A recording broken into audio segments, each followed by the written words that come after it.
Besides clothing and an elastic bandage, troopers found a .223 caliber shell casing in the shallow grave. Dental records identified the remains as 23-year-old Sherry Morrow, an exotic dancer reported missing a year earlier by her boyfriend.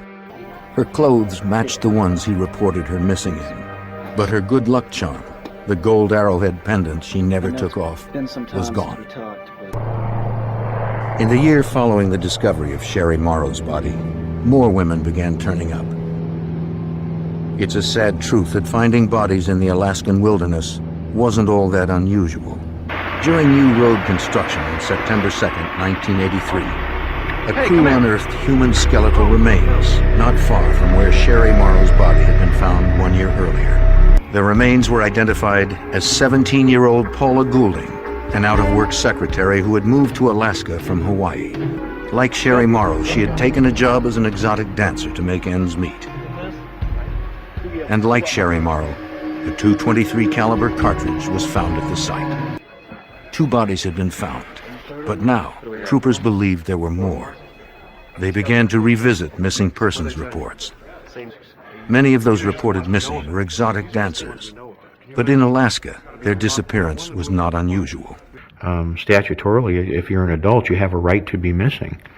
And there were a lot of instances where these girls would just jump on a plane and go away. Between 1980 and 1983, 12 women had been reported missing. The FBI ran ballistics tests on both shell casings to see if they were shot from the same gun. State troopers hoped the results could provide them with strong evidence that the same person committed both murders. Both women were killed by the same high-powered rifle. There was little doubt Alaska troopers were dealing with a serial killer. In the 70s and 80s, Anchorage was a frontier town. Men came here to work hard, and women followed to ease their loneliness. And in the city's streets roamed a stalker. He chose carefully. His victims were hardly missed. For in a city made up largely of strangers, it's difficult to be a missing person.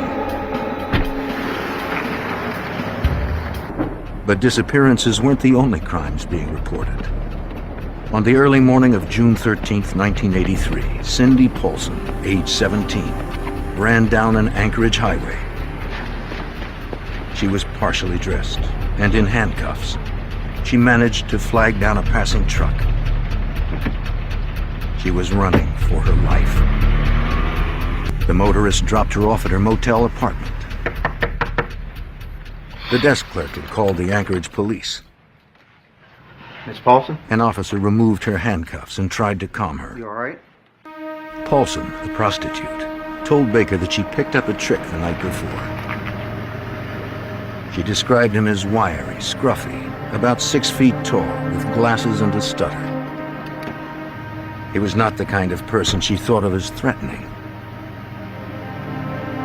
But as soon as she stepped into his car, he handcuffed her and put a wood-handled revolver to her head. He had a chain hanging from the ceiling of his den. He chained her up and stripped her.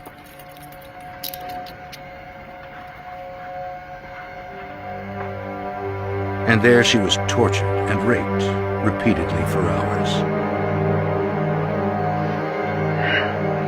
Then he went to take a nap, leaving her there. But he wasn't through yet. He said he was going to take her to his cabin in the wilderness. He said if she tried to get anyone's attention, he'd kill her. They ended up at the airport. She could see him loading a weapon into a small aircraft. She also saw her chance for escape. Her one chance to save her life. She described the interior of the location. She described the den, up to and including various animals were posted on the mounted on the wall. We had a security guard stop us and describe the car the same way that Cindy described the car, and in fact gave us a license number. That license number confirmed the address, or the area at least, that Cindy had given us regarding where the house was. They arrived moments before he pulled up. driving the vehicle described by Cindy Paulson.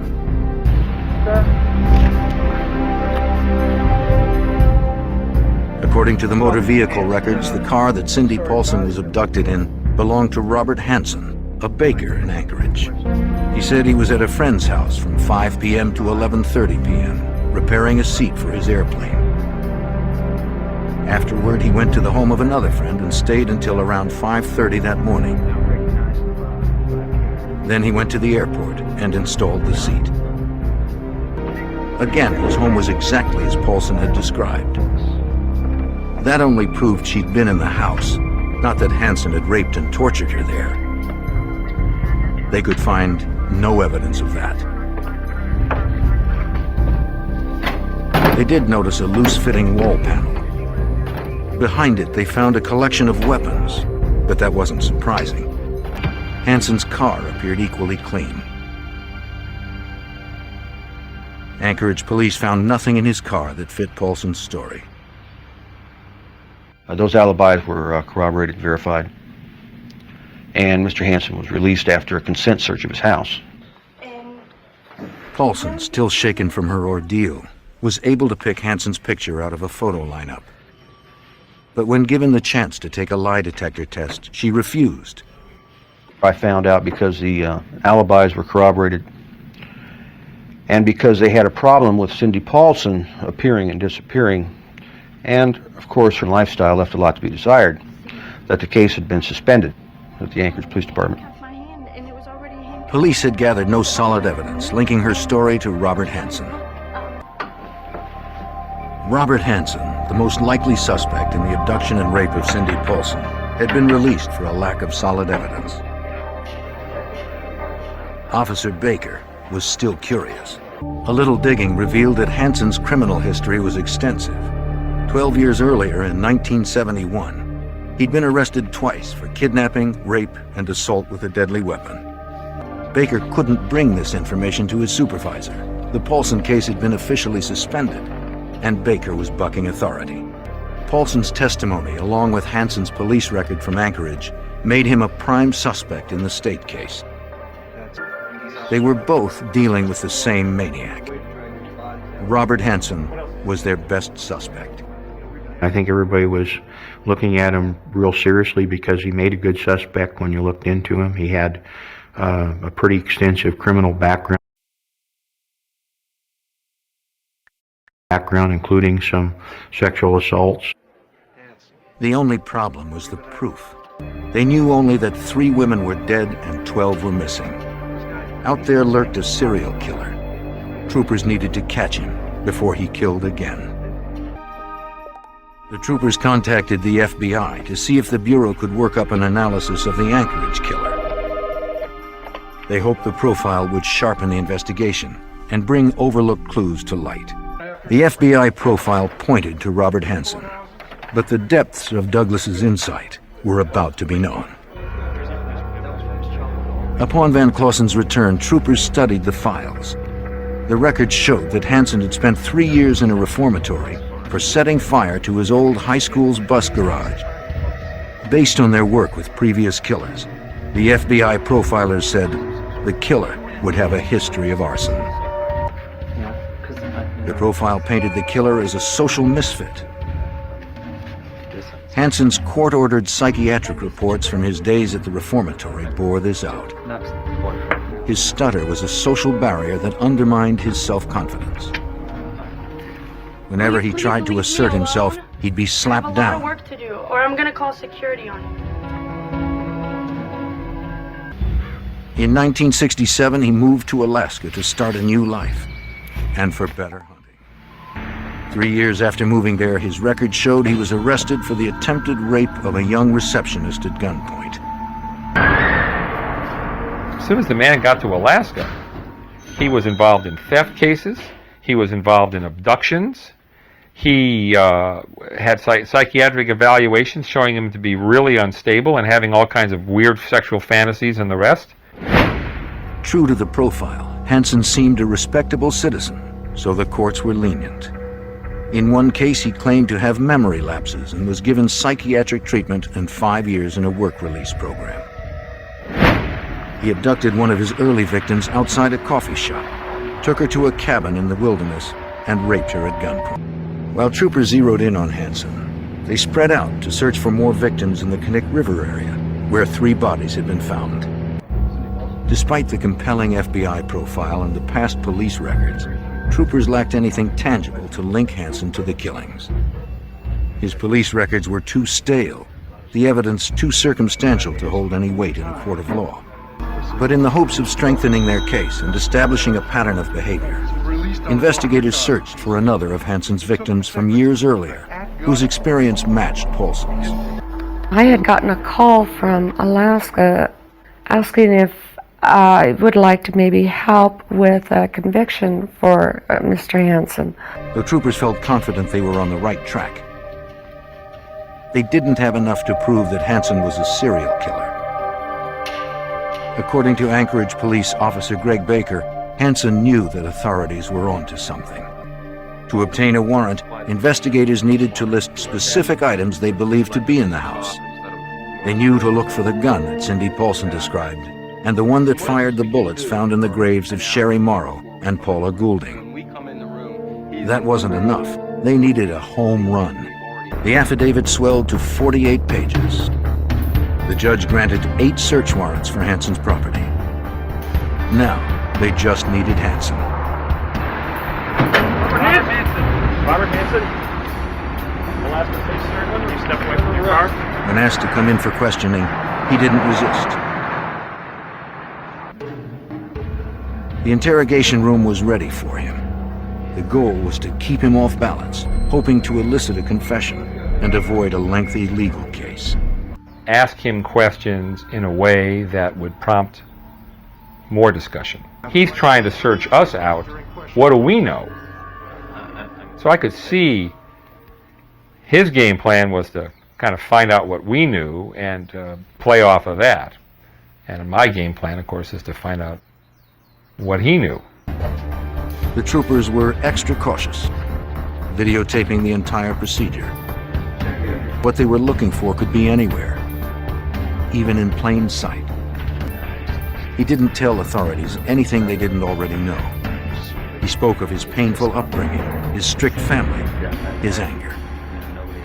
He admitted to picking up dancers and prostitutes in the early 70s, and how enraged he became when they tried to raise their prices. While Hansen told his story, and his house was being turned inside out, other troopers headed to his bakery and to the airport to search his plane. Both were clean. Under insulation, the troopers found weapons. Among the items found were a .223 Ruger Mini 14 rifle, like the one used to kill Sherry Morrow and Paula Goulding, and a wood-handled revolver resembling the one described by Cindy Paulson. Hansen's friend and neighbors stopped by, curious about the activity. She was stunned by the news, then made a confession that demolished the last of Hansen's story. She told troopers that her husband provided Hansen with his alibi on the night of Cindy Paulson's abduction.